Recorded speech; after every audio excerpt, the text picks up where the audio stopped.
Well, 4 minutes, that is to the top of the hour, and of course, this very time we're heading straight into our business tips and quotes. And of course, it's very important for you to start your day inspired, of course, with quite a lot of these insights. These are statements made by the people that we emulate when it comes to business management and business growth. And it is very important that you take really quite great notice to get to understand what were they saying by what they said. That is something that is very important. Remember, most of these quotes, as they were writing them, as they were stating them, it was a real life experience. Of course, we always quote them so many times, but we don't know from the perspective why are we saying what we're saying. But they had an insight of what they were really into regarding that very matter. Well, at this time, of course, before we get there, don't forget Zabu. Of course, just made your trading experience much more easy. Star 292 hash, that is the magic code in there, as you'll be available with quite a lot of options. You can buy government bonds and securities. That is with as little as 15,000. You get insurance. The market's open, and that is at 8:15 a.m. and they close at exactly 3:15 p.m. East African time. That is Monday to Friday. Definitely, of course, except on the public holidays and also on the weekends when the markets don't operate. But no excuses why you shouldn't buy government bonds and securities, and of course get yourself a side income at whatever part of the country you will be at. It could be in the north, it could be in the west, it could be in the south, whatever. No more paperwork. You don't have to make line and lots of stress that involve. Zabu, my money, my future. All Texas Africa, do something new. Well, now away from that, let's take a look at our very fast business tip of the day today on Monday.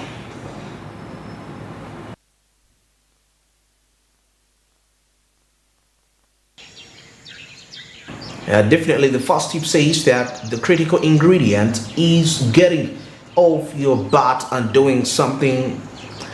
And of course, it's as simple as that. A lot of people have ideas, but there are few who decide to do something about them. Now, definitely, you can really get to know what the quote is all about. It's all about taking action for anything that you're pursuing. It shouldn't just be about having ideas about things. You have an idea about that, but how far are you going to execute it? That's the most important thing in this very aspect. Because talking too much as you don't implementing what you're saying, at the end of the day, it becomes vanity. Well, now let's wind this up as we take a look at the business quote of the day.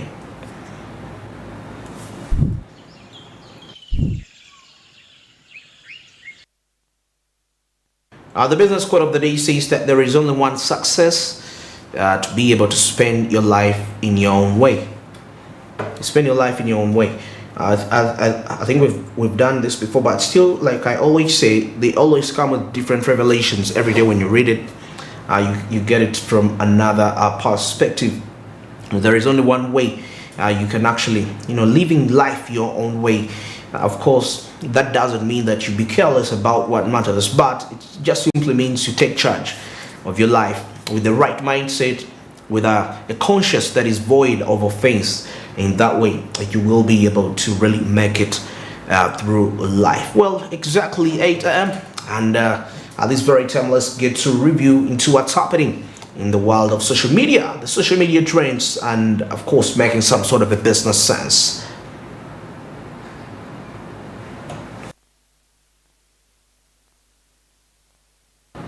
And of course, in what's happening in here, we take a look at Ugandan's roadside food. That is at ECSE. Something in there for the people to review in there. The food which so many people really enjoy in that perspective. And of course, that's the roadside.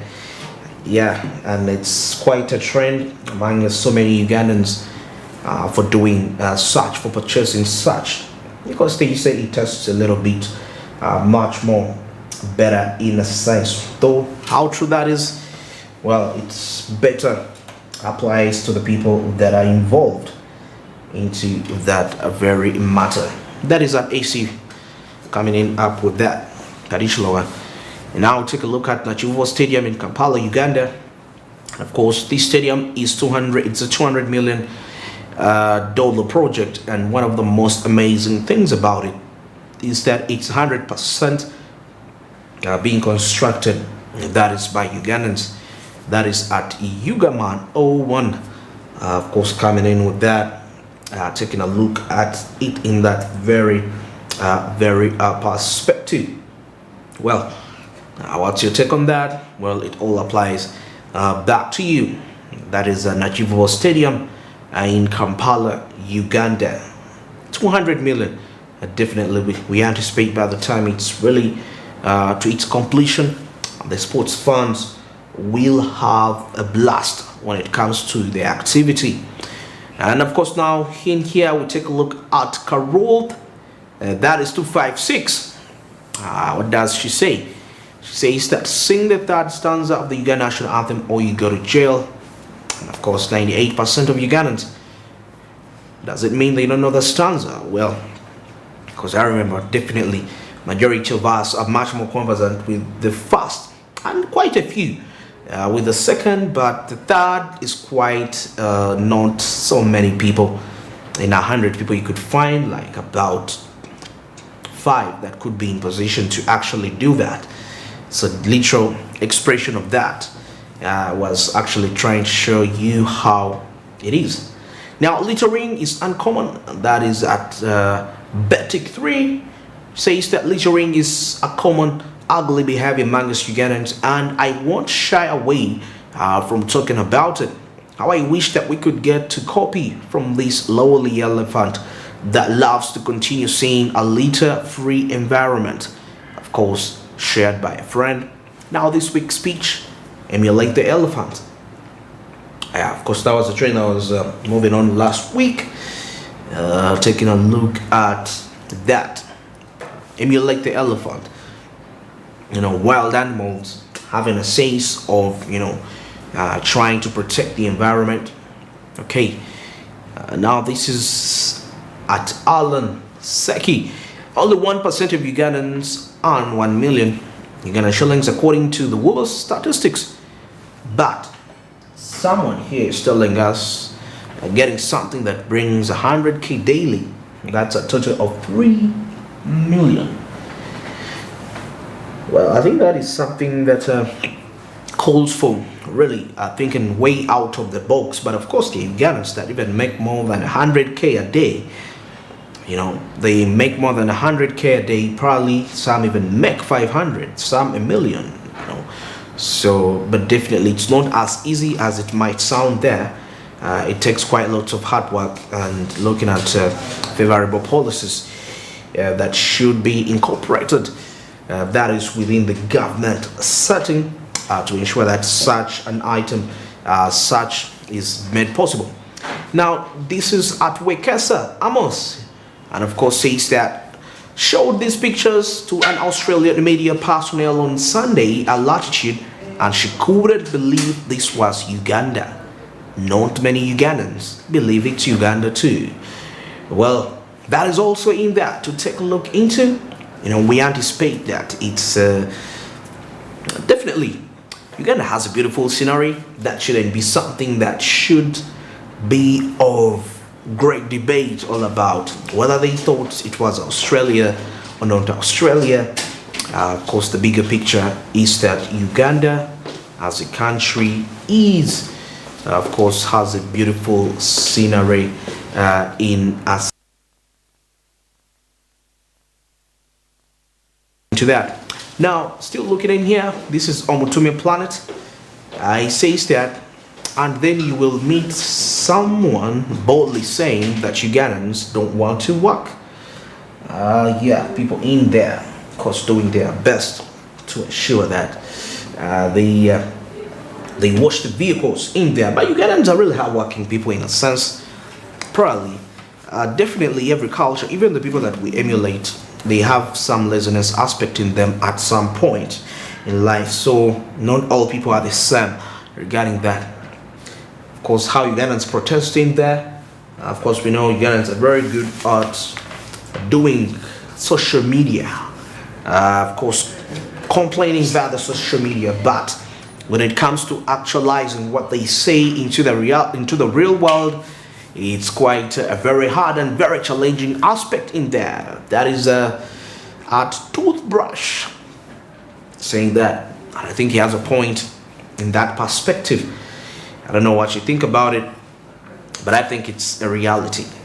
Well, now before we get into our other update, now let's first review of course what is really happening around, and still getting to take a look into the press. And of course we had viewed earlier the new vision very fast, but of course we hadn't really gone we hadn't gone as far, from reviewing it. And of course we see that officials in 35 districts being probed. I think we had reviewed this. That is regarding the parish development model cash, and of course something that has been on everyone's mind ever since it was launched. And then we came down to take a look at the First Lady, Cuban ambassador, discussing cooperation in education and sports. And of course the First Lady and the Minister for Education and Sports, Mrs. Janet Museveni, met with ambassador that is of the Republic of Cuba to Uganda, and of course discussing quite so many other related development topics in upgrading, if that is the education system in Uganda.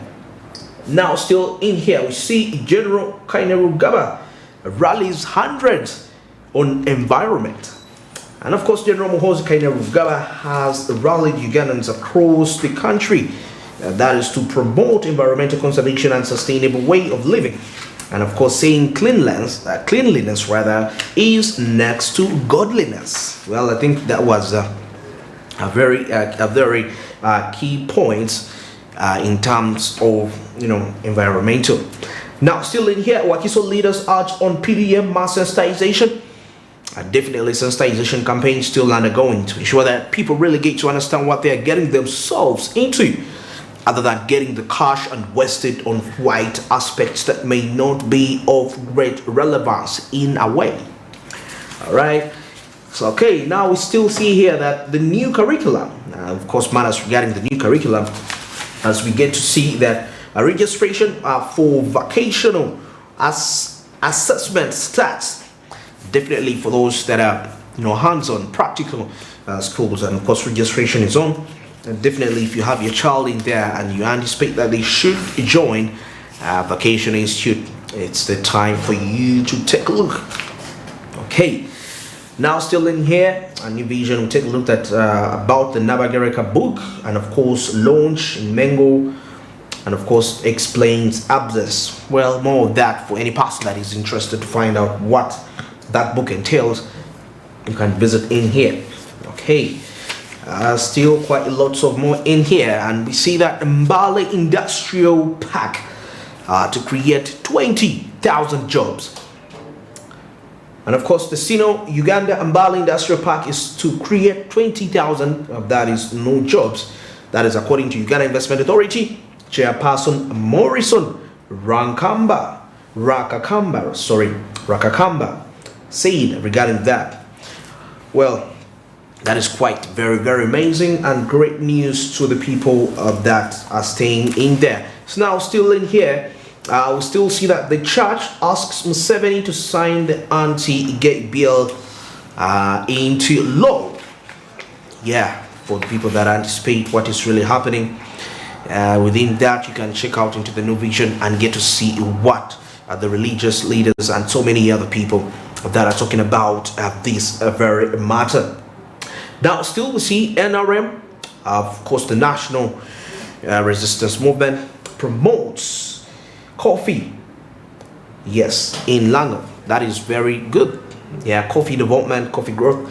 Now the National Resistance Movement has launched a coffee growing in College District, Lango sub-region, to fight poverty and boost coffee production in the country. And definitely quite lots of citizens that are staying into that part of the country will be availed with quite lots of opportunities, jobs, and so many other related advantages that come as a result of development of any area at whatever place, and of course in any time. And now still further, we see here Chief Justice Owini Dolo blames Uganda's poverty on colonialism. Well, what is that? It's not just about Uganda, but it's about Africa as at large. And of course, in here we see that Chief Justice Alphonse Chigamoni Owini-Dolo has said that Uganda's deeply interest, of course, division in the economy is without doubt a colonial construction. And of course, so many conspiracy theorists are coming up with all these. I'm not saying he's one of them, but definitely so many other people come in and exaggerate such matters regarding colonialism and the state of poverty in African country. But I would like to say that the Chief Justice had a point to make regarding this very aspect. Well, 12 minutes past 8 a.m. and at this very time, let's get into our update. And this time around, we are looking at, that is IGAD development strategies on food security and investment. And in here we get to see that 25 million allocated for food security, and harmonizing trade and investment policies is one of the goals regarding their next operations within Uganda. Let's get into this quickly, and definitely coming back, I'll be joined with Joram as we shall be sharing some sort of insights regarding this very matter.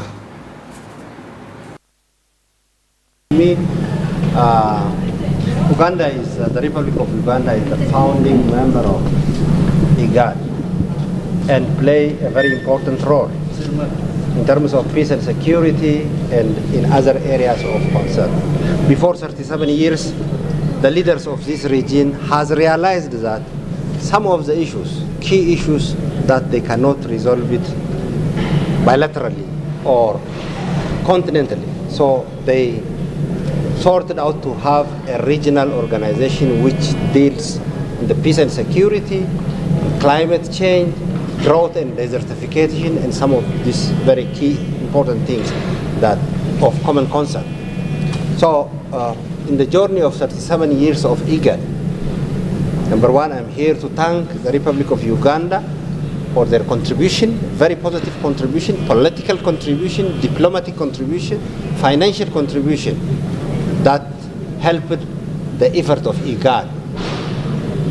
His Excellency was mentioning about peace and security. Last year when I came here and consulted Her Excellency, the President, that our situation, our regional situation was a bit difficult one than today. Indeed, we have challenges today also. But the situation between Ethiopia and Sudan was very critical at that time. We convened meeting of heads of state and governments. We resolved that relationship that is at the verge of conflict. This is a very concrete example what IGAD was doing. The issue in Ethiopia that has witnessed and attracted world attention.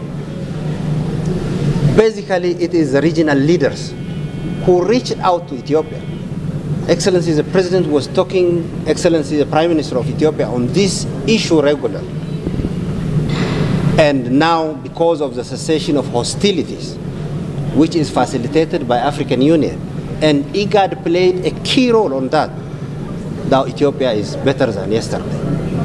Now the life of thousands of Ethiopians has saved. This is because of all leaders, including Excellency President Museveni, who added his voice on this peace message to Ethiopia. So we are very thankful for that issue also. We have challenges in South Sudan. But South Sudan is better than yesterday.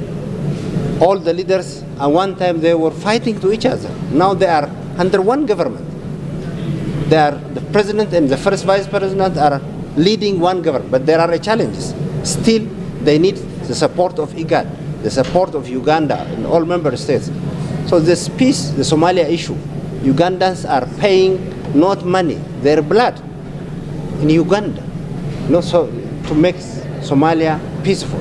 So this is a very important, not only theoretical solidarity, a practical solidarity that our region stands for one another. So I'm here to that key message and get guidance and directions for this country, this republic, to endeavor our things. So we have a challenge still, but the way we are conducting the things, we are going to tackle the challenges that we are having. So that's why the leaders has created IGAD, and we are very thankful, Excellency, the Foreign Minister, very instrumental on some of issues that we are working together.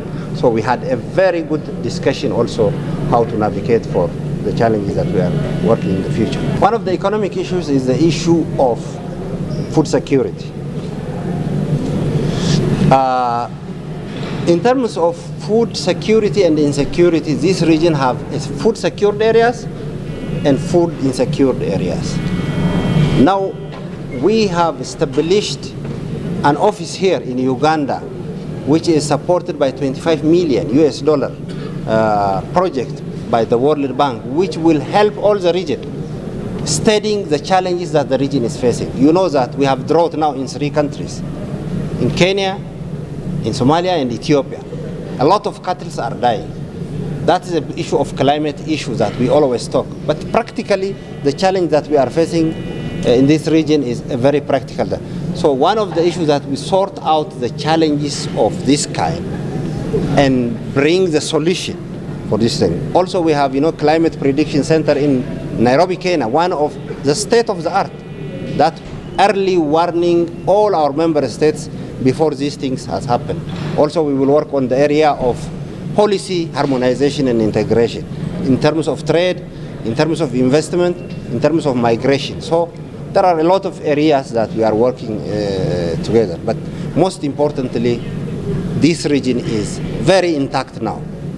One is, working very closely with the other, and that is, I'm very happy that in spite of all the challenges, we are navigating.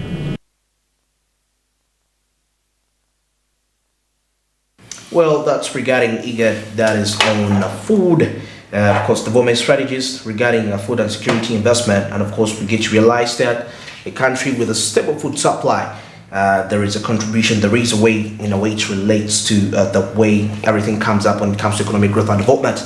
And definitely, I'm joined with Joram Paul, so I'm going to have further discussions regarding this very aspect. And we're getting to see what really it takes. Food security, of course, in Africa. Good morning, Joram. Good morning. Yeah. And of course, I want to say, when we talk about food security, it takes us back to President Museveni's speech at the start of the financial year last year, this current financial year, where he said, we've lost a lot of battles as a country, and he says, as for him, he has won many. Ever since, when you look back in that journey of liberating the country and everything. So he says that one of the most difficult journeys to fight has got to do with food security, because the mere fact that Africa is looked at as for example, sub-Saharan Africa is looked at as Africa's, food basket. The reason being that most of the countries within the region are dependent a lot on agriculture, especially us, for example. Very true. Our agricultural sector still plays a pivotal role. It is just of late that now we're entering into industrialization, but of course the industrialization is backed by agriculture because of the value addition. Now, at the end of it all, President Museveni says that this has been the biggest battle for the African nation, and we should never accept to lose it. Why? Because when you lose food security, is even when, for example, we get into pandemics like COVID, Ebola, name all those, is that if you don't have food, then that means even the nutrients that you want for your body to fight against such diseases and sicknesses won't be available. And then when it comes to food as well, if you lack food, then there is no way you're governing a country. Because if food becomes a problem for a nation, then that means there's nothing about prosperity in your country. By the way, it's very, very key. And those are the essential things that are supposed to start with. So as we talk about IGAD development strategies on food security and investment, I think not only are we looking at investment, has always been the biggest topic these days, because all countries are now trying to recover from 2 years of setback. Very true. Now, 2 years of setback, at least for Uganda, food was never an issue during that time, if I'm not to be mistaken, because at least one thing I do know about our country is that one of the most affordable things we have is food.